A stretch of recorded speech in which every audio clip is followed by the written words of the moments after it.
ici sur un toit vert, donc c'est possible de le faire. C'est un exemple concret. C'est le toit végétalisé sur notre immeuble. Alors, la plupart des toits ne sont pas végétalisés. On en parle beaucoup de toit vert, c'est pas quelque chose de nouveau, mais vous voyez que ça permet d'avoir un environnement inspirant, d'avoir contact avec le ciel, avec les étoiles le soir, avec le soleil.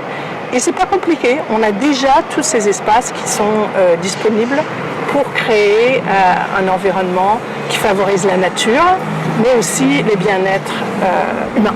On pourrait dire que si on parle de façon très simple, il y a la santé mentale, il y a la santé physique.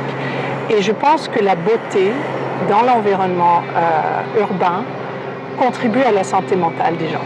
Quand on vit dans un bel environnement, avec de la belle architecture, entouré de beauté, on se sent mieux. Et la santé physique aussi. Dans ma pratique, je suis architecte, mais je suis aussi architecte paysagiste. Alors on fait ce qu'on appelle du design urbain. On reconçoit des rues, non pas des rues pour les voitures, c'était comme ça qu'elles étaient conçues autrefois, mais vraiment pour les gens et la vie. Et ça permet aux gens de marcher, de se promener, ça promouvoit la mobilité urbaine. Donc au lieu de prendre sa voiture parce que je vis dans un environnement qui n'est pas beau et inintéressant, bien je marche et je vais voir toutes sortes de choses, je vais rencontrer des gens.